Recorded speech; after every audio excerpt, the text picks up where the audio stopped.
Assalamualaikum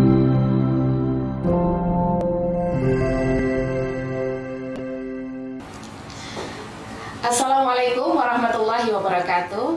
Dengan iman hidup menjadi terarah, dengan ilmu hidup menjadi mudah, dengan seni hidup menjadi indah, dan bergabung bersama dengan program podcast Kementerian Agama Dakwah Perak, dakwah penyuluh agama bergerak, hidup menjadi berwarna. Karena Kementerian Agama hadir memberi inspirasi, Kementerian Agama, kementerian semua agama. Senang sekali saya Rosania bisa hadir lagi ke hadapan Anda, para penikmat podcast YouTube-nya Kementerian Agama Kota Malang.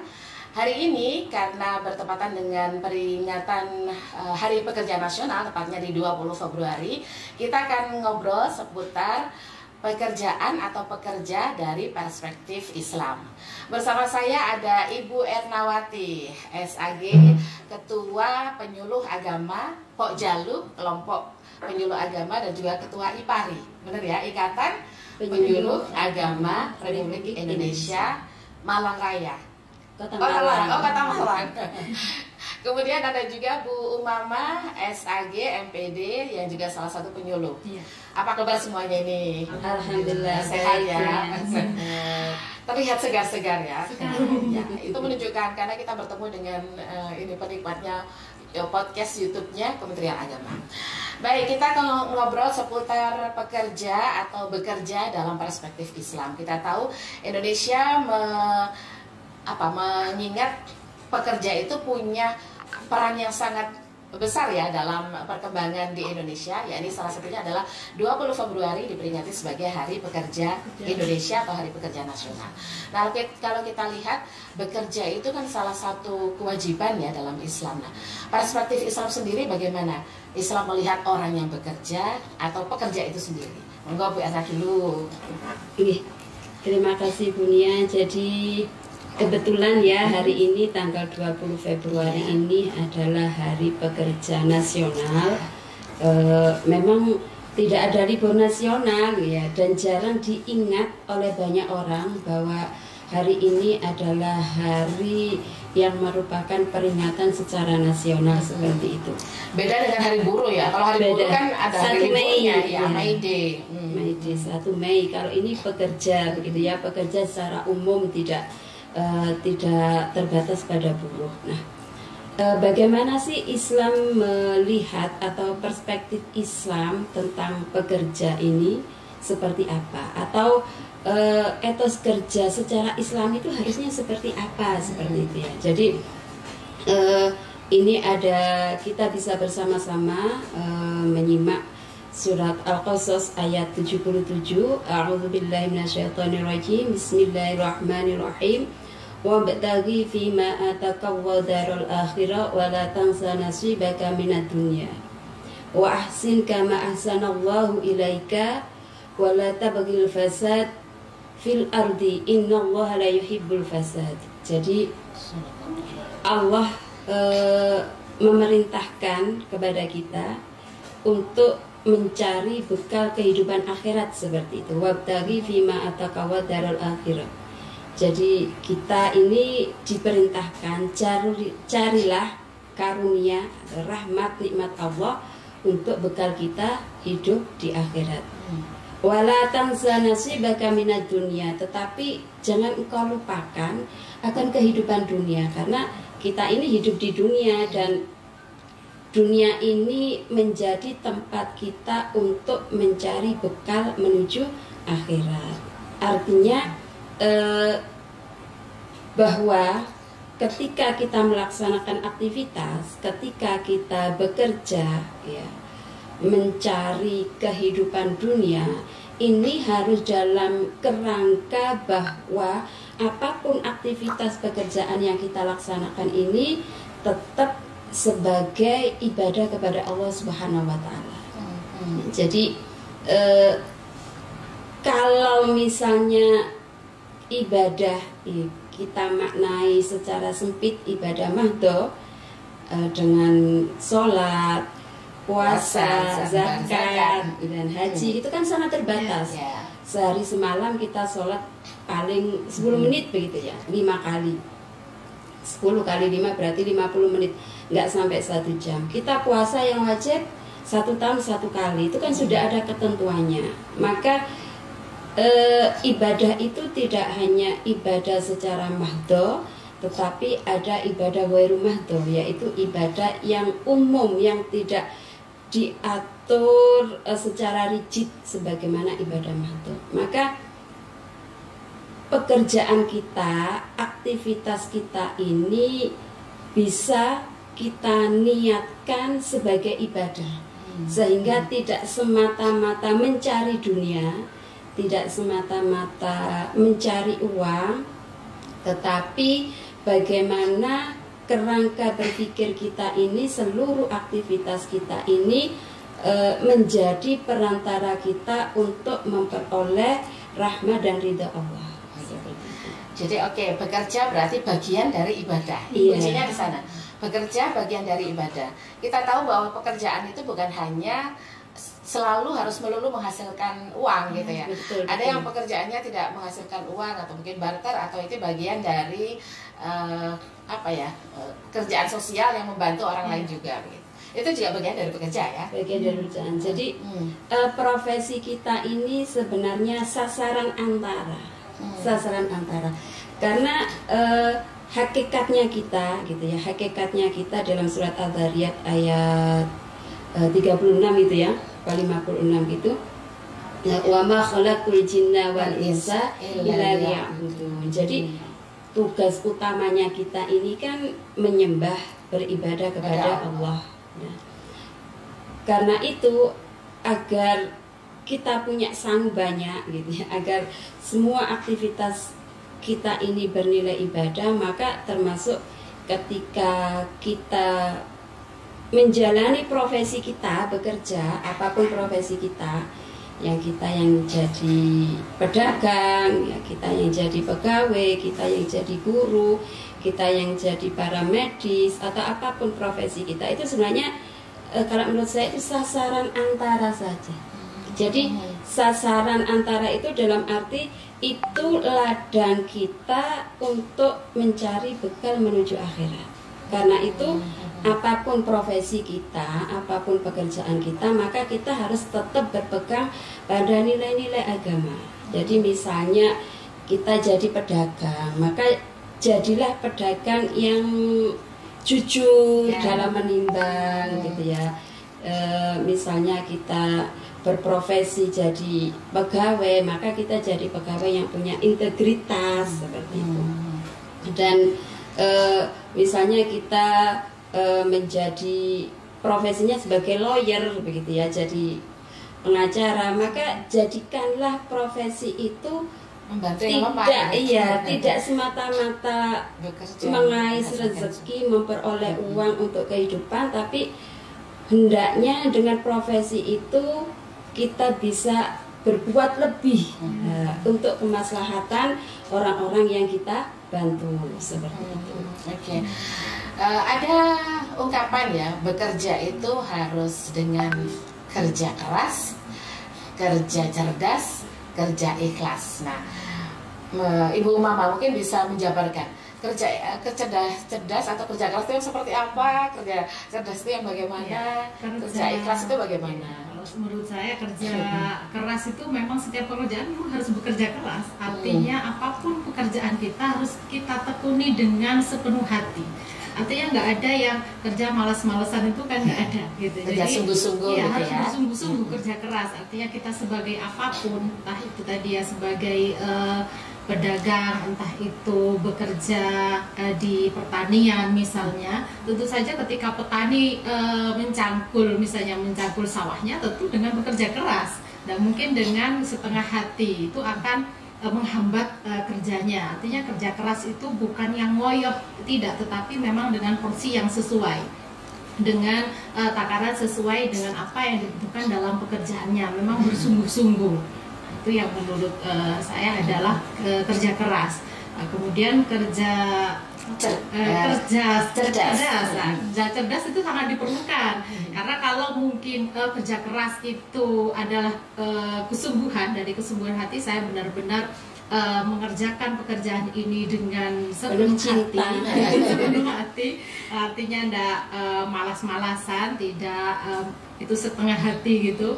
Kemudian kerja cerdas adalah mendukung sekali. Kita kerja keras tapi tidak dibarengi dengan kerja cerdas, itu akan kurang. Apalagi sekarang kan sudah banyak teknologi gitu. Kita mengerjakan, katakanlah petani mengerjakan sawah sekian hektar misalnya, tidak mungkin dikerjakan sendiri.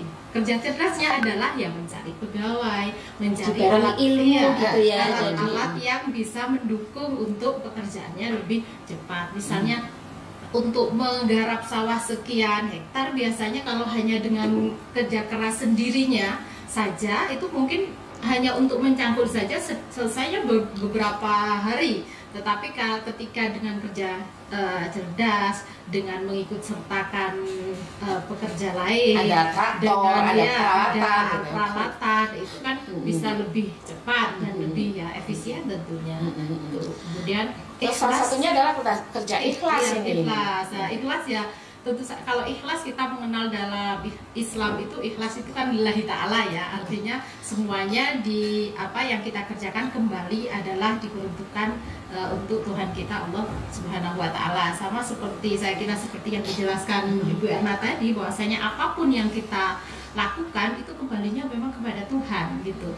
Jadi bekerja tentu saja ada tujuannya. Satu pasti mencari rezeki ya, jalan untuk mencari rezeki, mencari untuk menafkahi keluarga. Bisa jadi bukan itu ada tujuan satu-satunya, tetapi adalah berbagi atau pekerja sosial itu ya, untuk membantu orang lain dan gitu tujuannya. Tapi pasti ada tujuannya masing-masing, nggak mungkin bekerja tanpa tujuan. Nah, jadikanlah tujuan itu adalah untuk mengaitkan hati kita kepada Allah. Ya, jadi saya keluarga misalnya memang perlu dipenuhi kebutuhannya, maka itu kita kaitkan bahwasannya Allah memerintahkan kita untuk menafkahi keluarga.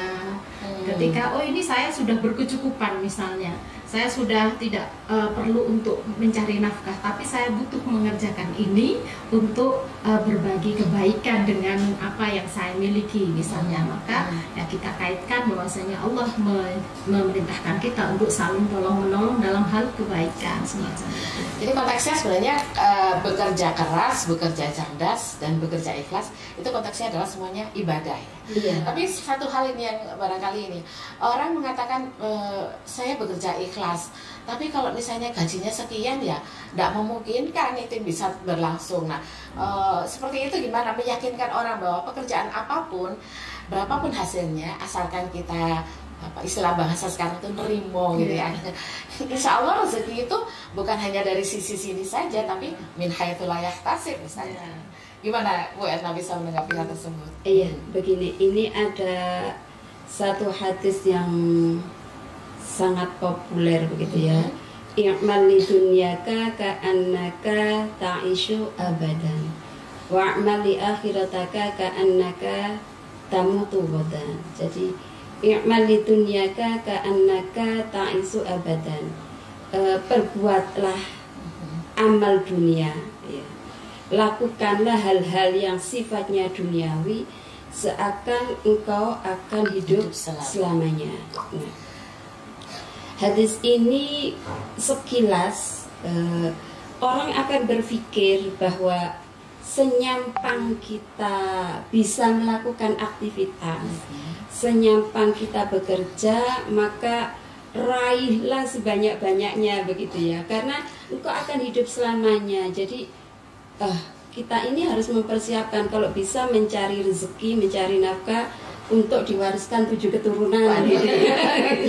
Atau mungkin untuk anak cici dan lain sebagainya seperti itu. Jadi akhirnya apa? Ngoyo kan, ngoyo mencari sesuatu yang bisa jadi itu menghalalkan segala cara. Iya, di luar batas kemampuannya, bisa jadi akhirnya dia menghalalkan segala cara.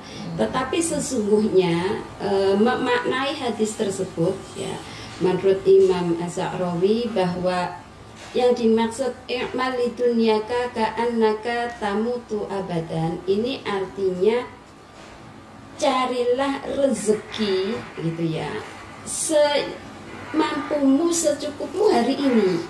Karena ka'annaka ta'isu abadan, kayak engkau akan hidup selamanya, itu maksudnya esok itu si ono dino begitu loh. Esok itu masih ada hari, masih ada hari esok. Jadi jangan diforsir hari ini, ambillah secukupnya. Kalau kata pepatah Jawa, ono dino ono upo, jadi pasti akan ada rezeki. Karena itu apa yang kita lakukan hari ini itu adalah, ya itulah rezeki yang Allah berikan. Seberapapun yang kita terima, misalnya pengayuh becak gitu ya, sudah berangkat habis subuh jam 5 pulang sampai jam 7 malam, kok ternyata bawa penumpang hanya 3 kali misalnya gitu ya, ini kan sudah upaya maksimal. Maka ya mungkin sudah ketentuannya Allah, takarannya Allah berikan seperti itu. Iya, sudah takarannya. Jadi karena itu dalam bekerja secara Islam kita harus mengukur kemampuan kita, bahwa tubuh kita gitu ya, badan kita ini punya hak. Karena itu harus kita berikan hak-haknya. Ketika kapan kita harus bekerja, kapan kita harus istirahat, sehingga tidak kemudian apa kalau katanya orang Jawa itu, kaki dipakai kepala, pakai kaki ya tidur sampai berdiri. Tidak, Islam tidak mengajarkan seperti itu ya. Atau bekerja di sirkus orang. Jadi tetap harus kita penuhi, kita tunaikan hak-hak anggota badan kita. Butuh istirahat, butuh makan, butuh asupan gizi yang cukup, sehingga hak kita ini itu bagian dari ibadah gitu loh. Melaksanakan hak-hak anggota tubuh kita ini juga bagian dari ibadah. Kita tidur itu juga ibadah, karena dengan tidur itu setidaknya kita tidak maksiat gitu ya. Dengan tidur setidaknya kita tidak maksiat, itu juga ibadah seperti itu. Karena itu maka hadis tersebut itu artinya menurut Asy-Sya'rawi bahwa masih ada hari esok, hari ini ambillah rezekimu secukupnya, seperti itu. Jadi nggak harus yang ngoyo seperti itu, akhirnya melupakan hak-hak dari badan kita, anggota tubuh kita. Kapan waktunya beristirahat ya harus istirahat. Ya. Waktunya sholat juga sholat. Iya, betul. Jadi ya terkadang kan di dalam aturan kita itu bekerja, kalau misalnya mengikuti aturan ya 8 jam dalam 24 jam. 8 jam itu waktu yang lama bagi orang yang beraktivitas menghasilkan sesuatu, tapi bisa saja menjadi kurang kalau ini, kalau lebih dari 8 jam misalnya, kalau dalam 8 jam itu bisa menghasilkan 1 juta katakan, bisa lebih dari 8 jam ini, nanti bisa lebih dari itu.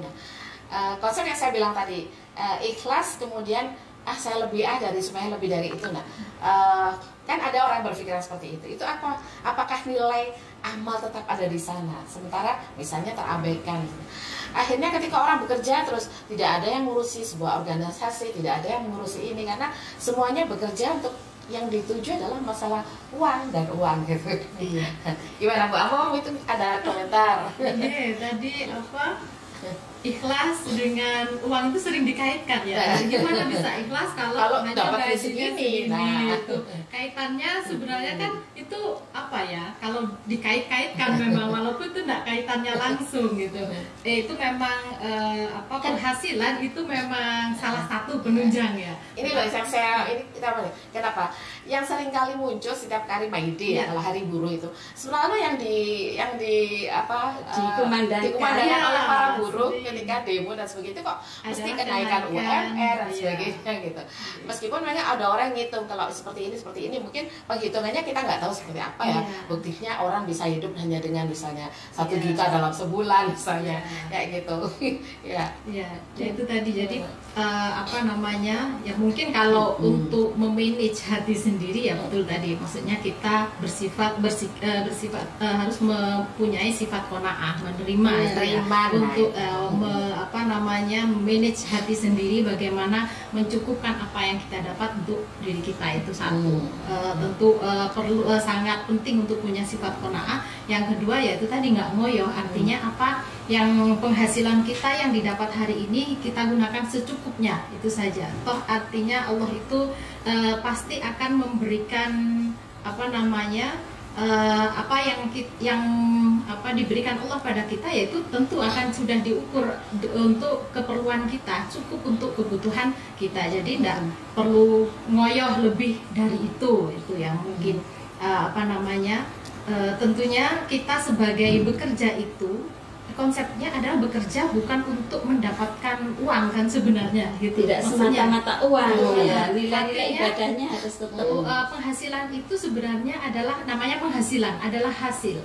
Kita kalau melihat penghasilan itu, gaji itu dari atasan, dari bos, itu pasti mati, pasti kita akan demo terus sama atas, minta naikkan gaji dong, ini semuanya beras naik, ini naik, gaji kok nggak naik, nah, kan gitu. Padahal kita juga tidak tahu bagaimana kondisi di atas. Nah, ketika tadi misalnya ada demo nih kenaikan UMR, kenaikan ini, padahal para pengusaha juga sedang mengusahakan juga seperti apa kan gitu. Tapi kita bisa menyikapi bahwasanya kita bekerja, ya tadi kembali ke awal, bahwasanya bekerja itu adalah untuk kita melaksanakan apa yang diperintahkan Allah pada kita. Nah, kemudian gaji yang kita terima itu adalah rezeki dari Allah yang lewat dari entah dari bosnya atau apa tadi. Oh, berarti memang inilah yang bisa saya dapatkan. Kalau misalnya kalau memang dengan gaji segini saya ini tidak cukup, memang misalnya boleh kok kita untuk upgrade, misalnya tidak bisa ini saya segini, saya punya kemampuan lebih untuk ini, boleh kan kita milih, di sana ada tawaran pekerjaan yang lebih bagus, kerja cerdas ya dengan jam yang sama, dengan yang ini, tapi saya bisa masuk ke memodifikasi yang ini, saya bisa mendapatkan penghasilan lebih, kan boleh nyebrang boleh. Berarti soal pilihan. Iya, soal pilihan. Kalau memang saya merasa ini tidak sesuai dengan kemampuan saya, boleh lah pindah untuk mencari yang ini. Artinya bisa dikomunikasikan semuanya. Kalau memang ternyata di perusahaan ini misalnya memang tidak bisa memenuhi gaji yang sesuai dengan kemampuan saya, dan tidak bisa mengupgrade lebih dari itu, ya bisa saya pindah ke sebelah misalnya. Jadi kalau kita belajar manajemen kolbu bekerja itu kan kadang gini, saya sudah bekerja keras, sudah bekerja ini ya, terus ternyata kok Allah masih memberikan segini-gini aja gitu. Jangan-jangan kerja saya ini kurang ini lagi, kurang ditingkatkan lagi. Boleh tidak punya perasaan seperti itu? Artinya kan ada orang yang qanaah dengan orang yang termotivasi untuk terus bekerja dengan baik gitu. Kita kalau dalam belajar filsafat atau belajar ini kan ya sudah, qanaah memberi sekian ya sudah gitu. Tapi ada orang yang enggak, ini berarti saya malas ini mungkin ya, sehingga Allah hanya memberikan saya seperti ini gitu. Jadi begini, kalau menurut saya namanya qanaah itu bukan berarti pasif gitu ya. Qanaah itu artinya kita menerima setelah kita melakukan usaha. Setelah melakukan usaha, ikhtiar maksimal, kemudian dapatnya segitu, itulah qanaah. Jadi bukan berarti wis males-malesan nggak usah kerja, wis apa jare enggak. Tapi kita tetap harus ada usaha, ikhtiar secara maksimal dibarengi dengan doa, maka hasilnya yang kita terima itu adalah qanaah. Jadi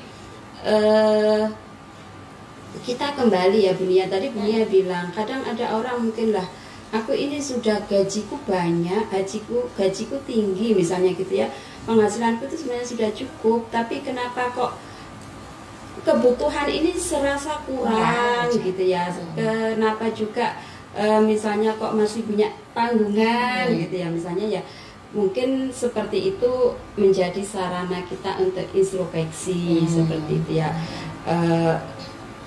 Mungkinkah dalam kita bekerja ada hal-hal yang melanggar syariat agama seperti itu ya, misalnya kalau pedagang sudah dapat untung banyak tapi kok ya tanggungannya banyak terus misalnya begitu, kok ya ternyata mau nyekolahkan anak kesulitan. Nah, maka kita bisa introspeksi apakah dalam kita berdagang ini sudah sesuai dengan tuntunan agama, kita jujur gitu ya, nggak mengurangi timbangan, nggak ada unsur menipu, maka itu harus diperhatikan agar rezeki kita ini menjadi barokah. Introspeksi lahir batin iya, ya, maksudnya introspeksi secara diri, batin ya harus introspeksi seperti tadi, lahirnya juga ya jangan-jangan lebih besar pasang daripada itu harus ada introspeksi pada diri kita, dan kemudian juga itu tadi kembali bahwa yang kita cari ini tidak semata-mata rupiah, yang kita cari tidak semata-mata untuk memenuhi kebutuhan. Bagaimana kita kembali ke rangka berpikir kita bahwa apa yang kita cari ini hakikatnya harus tetap mengantarkan kita kepada keridhaan Allah Subhanahu wa Ta'ala. Gitu. Jadi kita jadikan pekerjaan kita ini, inilah ibadah kita, inilah pengabdian kita kepada Allah Subhanahu wa Ta'ala. Karena itu harus ya sungguh-sungguh gitu ya, harus jujur, harus amanah, berintegritas gitu. Kemudian menjaga hak-hak badan kita, tidak menghalalkan segala cara, tidak sampai melewati batas-batas yang ditentukan Allah Subhanahu wa Ta'ala. Iya, setuju. Apalagi kalau bekerja tanpa dibayar atau tanpa gaji, itu biasanya ada pada para perempuan. Nah, kita akan ngobrol soal perempuan bekerja sekarang. Nah, tadi kan secara umum ya, perempuan bekerja ini kadang dipandang sebelah mata karena perempuan bekerja yang di rumah tangga kadang dipandang sebelah mata karena tidak ada nilai menghasilkan sesuatu gitu. Sehingga bagaimana kita meyakinkan para perempuan yang tidak bekerja di ranah publik tapi di ranah domestik untuk terus bisa bekerja membantu para suami, atau sebaliknya para pekerja perempuan di luar ternyata masih harus punya tanggungan bekerja di domestik. Nah, oke, siapa dulu yang mau ngobrol ini? Werna. Saya pikir itu pilihan ya. Jadi itu pilihan yang perempuan itu mau aktivitas di rumah, itu dicontohkan dalam Islam itu ada Sayyidah Fatimah. Ya. Beliau tanpa khadimat ya, tanpa pembantu, mengurusi segala keperluan rumah tangga, dilakukan sendiri, bahkan dengan tangan sendiri, giling gandum, bahkan pernah menyampaikan kepada Rasulullah begitu ya, ingin dicarikan pembantu seperti itu ya. Maka Rasulullah jawab, aku melihat kamu di surga, kan seperti itu ya. Karena pekerjaannya, karena keikhlasannya melayani keluarga. Perempuan juga bisa kok memilih untuk menjadi seseorang yang mengambil peran publik. Sayyidah Aisyah itu pernah ikut perang. Sayyidah Aisyah itu adalah orang yang mapan secara intelektual, kan begitu ya, cerdas, bahkan meriwayatkan 50.000 ya hadis gitu ya, yang terutama hadis-hadis tentang rumah tangga itu banyak diriwayatkan oleh Sayyidah. Kalau itu sebuah ilmu dicatat dalam buku itu kan sudah jadi uang ini biasanya. Iya. Terus Sayyidah Khadijah ini kan seorang saudagar, pengusaha yang punya strategi pemasaran yang luar biasa. Bahkan diceritakan 2/3 dari kekayaannya ini kan hampir menyebar di seluruh Jazirah Arab saat itu. Maka sebenarnya ini pilihan-pilihan kita tanpa meninggalkan peran dan kodrat kita. Kalau kita sudah berumah tangga, tentu kembali pada izinnya suami, gitu ya. Sama sih sebenarnya, cuman Pak, saya salut sekali untuk ibu-ibu rumah tangga yang full. Ibu rumah tangga itu menurut saya jangan berkecil hati, itu sebuah pekerjaan yang besar. Saya pernah ada di posisi yang full menjadi ibu rumah tangga, dan itu pekerjaannya nggak ada berhentinya. Itu jadi mulai bangun tidur sampai tidur lagi itu masih terus, nggak ada selesainya pekerjaan. Ketika suami datang itu seperti kabar gembira yang datang, karena seperti ada yang akan membantu pekerjaan saya yang nggak selesai ini. Gitu. Jadi biasa, berarti suami yang sensitif gitu ya, luar biasa. Jadi jangan berkecil hati menjadi ibu rumah tangga karena tidak ada penghasilan. Tidak, kalau dikuruskan, kalau dirupiahkan itu sudah berapa? Suami harus menyewa untuk pengasuh anak, menyewa yang tukang masak. Kadang kan sekarang yang membantu di rumah tangga itu kalau Gojek ini ada yang nyetrika sendiri, maksudnya ada yang nggak full gitu, yang semua ada yang nyetrika sendiri, ngasuh anak sendiri, bagian masak sendiri kan begitu, nggak full semuanya di handle oleh satu orang gitu. Itu kalau seorang istri yang mengerjakan kan semuanya itu. Coba itu kalau dirupiahkan berapa?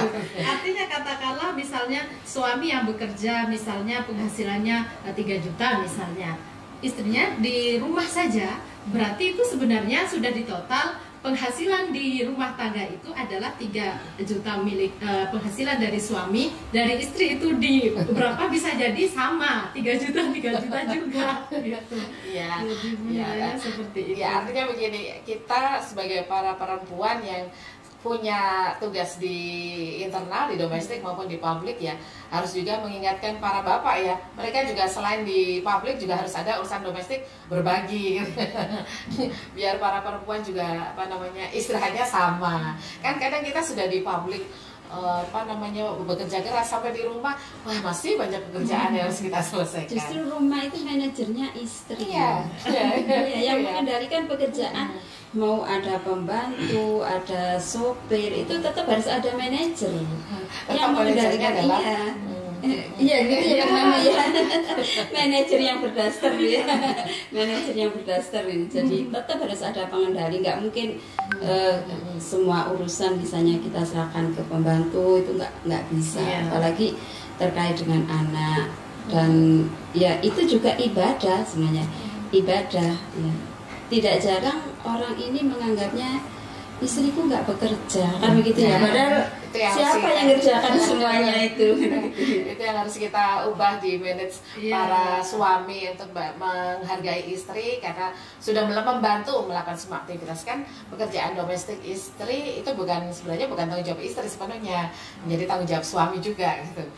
Alhamdulillahnya para istri di Indonesia itu kan orang yang baik, membantu suami gitu ya. Jadi akhirnya semua pekerjaan bisa berjalan lancar. Oke, kita masuk pada bab terakhir, ini mungkin bisa dikonklusi. Sebenarnya kalau konsep bekerja ini kan bagian dari ibadah, berarti kan bagian dari amal yang membawa pahala begitu ya. Kemudian ibadah yang salah satu ibadah yang paling mudah untuk bisa kita lakukan adalah bekerja, apapun itu pekerjaannya. Bagaimana Bu Umama sama Bu Erna terakhir untuk konklusi kita? Ya, untuk bekerja yaitu tadi seperti di awal bahwasanya kerja itu kita niatkan adalah untuk keikhlasan, artinya apapun yang kita kerjakan tujuannya untuk apapun, untuk mencari nafkah, untuk pekerjaan sosial, untuk membantu di rumah tangga sendiri, apapun pekerjaannya adalah kita niatkan, niatkan biar dapat double gitu. Jadi ketika mencari nafkah tentu akan mendapatkan penghasilan. Ketika membantu di rumah akan mendapati rumah yang tertata dengan baik. Ketika diniatkan untuk berbagi dengan orang lain, mendapatkan juga pahala kesan juga ya yang baik dari orang lain, dan juga ya yang membagi pengaturan dengan orang lain. Tetapi ketika diniatkan dikaitkan dengan keikhlasan tadi lillahi ta'ala, maka akan mendapatkan tambahan. Artinya selain dapat penghasilan juga dapat pahala dari Allah. Itu perlu diniatkan. Oke, Bu Erna sebagai penutup. Iya, apapun profesi kita, apapun pekerjaan kita, jangan meluruhkan atau melunturkan status kita sebagai hamba Allah. Jadi jadikan pekerjaan kita, jadikan aktivitas kita ini adalah sarana kita untuk memperoleh ridhonya. Apapun yang kita laksanakan, apapun yang kita kerjakan dalam aktivitas sehari-hari kita, maka harus didasarkan pada nilai-nilai agama, harus didasarkan kepada ilmu tadi ya, harus kerja cerdas, ada ilmunya, kita nggak ngawur-ngawur aja. Dan kerja ikhlas begitu ya, sehingga kerja kita ini benar-benar bekerja yang bisa membawa kebaikan di dunia dan kebaikan di akhirat, sehingga kehidupan kita ini balance ya. Rabbana atina fid dunya hasanah wa fil akhirati hasanah. Jadi pekerjaan kita ini membawa dampak kehidupan yang lebih baik, kehidupan di dunia, dan kebaikan kita di dunia ini mampu mengantarkan kita kepada kebaikan akhirat. Inilah yang harusnya selalu menjadi pegangan kita agar hidup kita ini memperoleh ridhonya, memperoleh pahala di sisi Allah Subhanahu wa Ta'ala. Amin. Masya Allah, luar biasa ya sahabat podcast. Yang perlu kita catat adalah bekerja adalah bagian dari ibadah dan merupakan amal soleh yang pasti berpahala di sisi Allah. Tapi kita harus selalu berpikir bahwa setiap pekerjaan apapun itu kita berharap ridho dan rahmat Allah. Sekian untuk program podcast dakwah Perak dari Kementerian Agama, penyuluh agama bergerak dari Kementerian Agama Kota Malang. Kementerian Agama Kota Malang hadir memberi inspirasi Kementerian Agama menjadi kementerian semua agama. Saya Rosana pamit untuk hari ini. Terima kasih banyak. Wallahul muwaffiq ila aqwamit thoriq. Wassalamualaikum warahmatullahi wabarakatuh. Waalaikumsalam warahmatullahi wabarakatuh. Terima kasih.